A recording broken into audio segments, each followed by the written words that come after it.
Hi everyone. Um, Back here on a Sunday to do another video. What I got laid out there is some Remington stuff, and somehow my Queen Barlow snuck in the picture, but that's all right. And Steve, I didn't work on my restoration project on the Fighting Rooster last night. Instead, I went to the rifle range to shoot my 1940 Remington 81 Woodsmaster, which is one day I'll do a video on that because that has a lot of history behind it. In fact, here is the shell when I went with my grandfather to shoot it, because he left it to me when he passed. But this is the shell of the first bullseye I got from 100 yards. Yeah, I was like 12 years old. Now I got a scope on it and I just pepper that bullseye, no problem. But yeah, it was fun. I had to, with all this Remington stuff going on. But okay, let's cut to business here. I picked up another antique knife. I got them all out here. This is the newest one here, and we'll talk about that in a minute. I just want to run over here. This is like a 1980s Taylor Eyewitness in Oxhorn. And this is the Taylor's Eyewitness quill pen used for sharpening quill pens, which some people still use a quill pen just for calligraphy and stuff like that. But they pretty much got phased out in the 1940s. But I'm thinking this is like a 1900 to 1910. And this is also a Taylor's Eyewitness little pen knife. Figuring that's around the same age as this, because they're both made out of Bakelite, which is a plastic that came out around that time. This here is a Camillus pre-1930s in yellow celluloid. Another Camillus in a camo celluloid. This is pre-1940s, so these are a little younger compared to everything else on this board here. This is the newest one I got from United Cutlery, and I use this one quite a bit. That's my George Woodston home. That dates back pre-1920, and this one is the one I'm hoping James, who I bought this from, can I'm going to pop the blade out here in a second.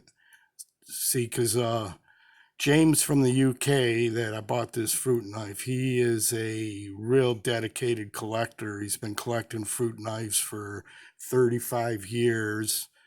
And I'm going to give a shout out to his website. You guys go to his website. He's got history on just about every knife he's selling. And the history is amazing. The guy does his homework. However, on this one was hard to track, but we'll talk about that in a minute. But this is 19th century. I'm figuring it's probably could be as low as the 1860s. But yeah, let's pop that out. And if James is watching this or ends up watching it, I've been kind of emailing him for information and stuff. But this here looks to be pretty ancient. And if you look at the stamp, it looks like MORE, maybe an L would be the next one. But all you got is 3, maybe 4 letters to work with there, James. Give me some help. I need to identify this. It's been around for a while. It does have brass liners, so I don't know when they started using brass liners. but I was told that this is a 19th century. I don't use it a lot because it has a little blade wobble. As opposed to all these other are solid. There's no blade wobble on them at all. But if you can help me out on that, James, that would be sweet. James's website is www.fruitknife.co.uk, and he lives in West Sussex, and he's like I said, he's a gentleman that knows his trade or his hobby. He picked this one up in 1991 at a antiques fair in London in 1991. So that's how long he's had this before I bought it. It's a fruit knife. The blade is made out of silver, so it doesn't corrode with the acid from the fruit. Check out this stamp, guys. Crown silver. Now, this is one of the rare ones that he has that he couldn't get a lot of information on. He says this stamp, this is the only stamp he's ever seen like this in his 35 years of collecting. So that's got to tell you that this is pretty rare. He thinks it's an American made, and not most his knives are English, Sheffield made. He does have stuff from Spain and France and a bunch of other places, but most of his stuff are Sheffield knives. So you guys should check it out. He's got stuff from 5 pounds to 1,000 pounds. So let's see, what else can we say? Okay, the blade is silver. We know that. If you look at the back spring, has the corrosion, and as soon as you get to the point where the silver blade is, there's no corrosion at all. And I'm thinking also because these bolsters and this shield is in such good shape, either they're solid silver or they're silver plate.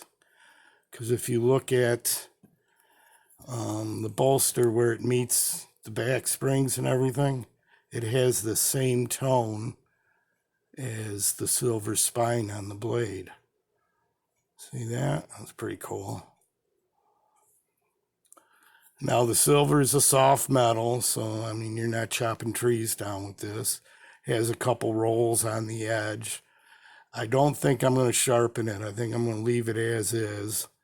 And as soon as I get to the market, I'm going to pick up some apples and give it a trial run. See what happens. But it's mother of pearl wraps.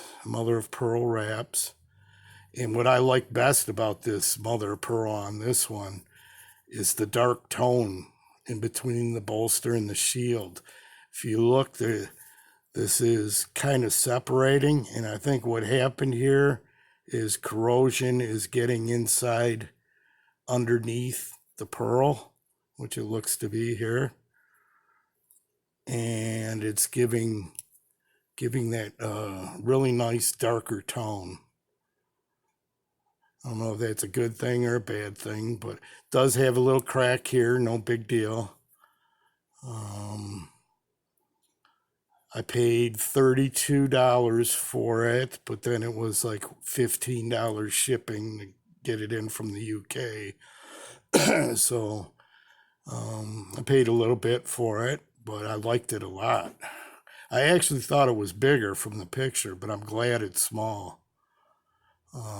Because I prefer them right about this size. This is a nice work knife here too, but because I actually use this one and this one at work. I've used these before at work, but I'm kind of scared about the celluloid. Scared about the celluloid gassing out on me. So I keep these stored separate. Dane had wrote a comment down where he had one of his fighting roosters gas out and explode on him, which seems entirely possible because I had read an article where a guy, one of his celluloid handled knives, started gassing out and he heard hissing coming from his knife collection drawer. And it actually ruined like 2 or 3 knives that were right next to it. So got to be careful with your celluloid. Don't store them with your good stuff. Don't put them next to your GCs and your top knives. But okay, let's take a little topside look at these. Move them all up a little bit.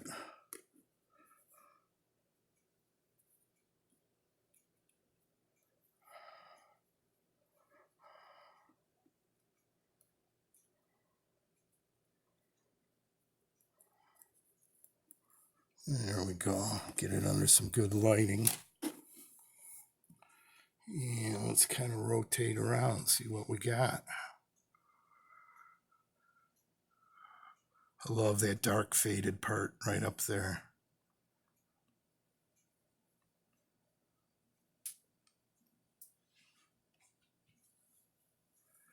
And James, man, don't throw none of your stuff away. I'm going to be a customer. I said, I already kind of looked through your website and I see a couple other ones that I may be purchasing really soon. But ain't that cool? Silver blade, crown silver. He says he's never seen that before. Let's get down on 38 on it.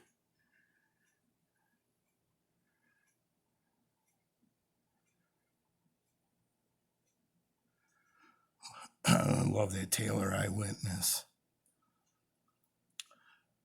Pearl looks so cool when it gets some age under it.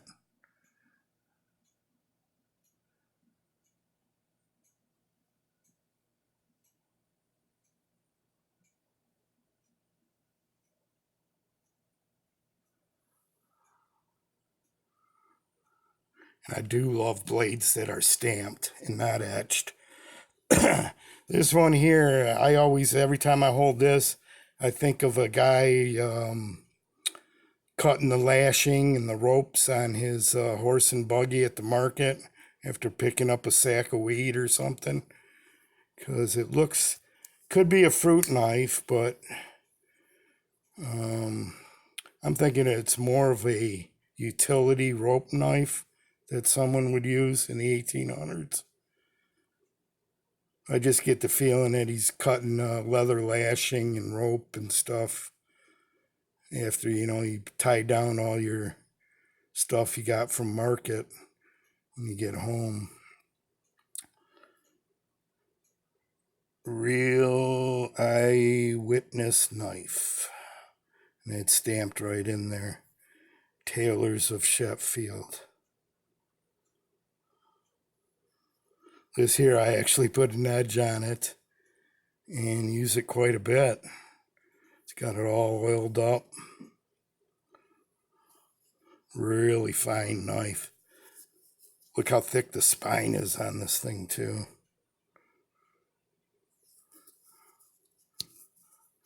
But let's take one last look at what I got from James. Let's flip the other side over. See what the pearl looks like there.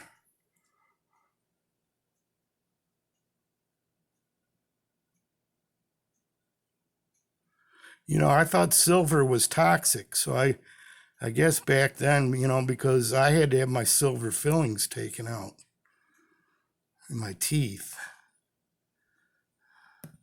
But I guess back in the day, they thought silver was safer than rust, which probably makes sense, but that's a beauty.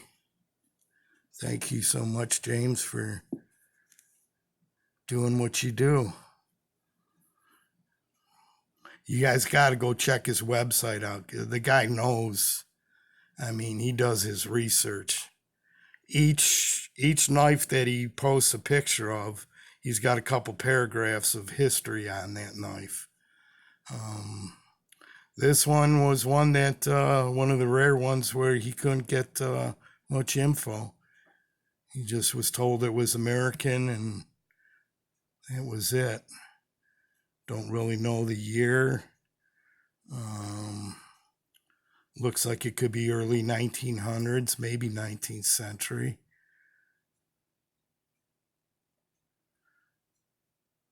But there you have it.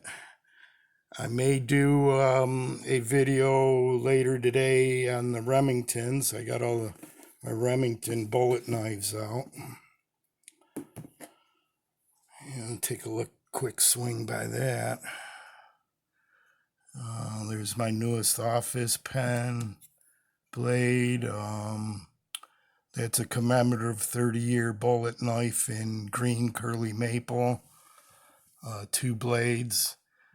And the one in the back is called a banana trapper bullet, and that was to commemorate their move to North Carolina, Madison, North Carolina. But yeah, I only got 3 Remingtons. I got a shell from back in the day and a rifle in the gun safe. So everybody have a good day. I'm going to do another video today, maybe tomorrow. Bye-bye.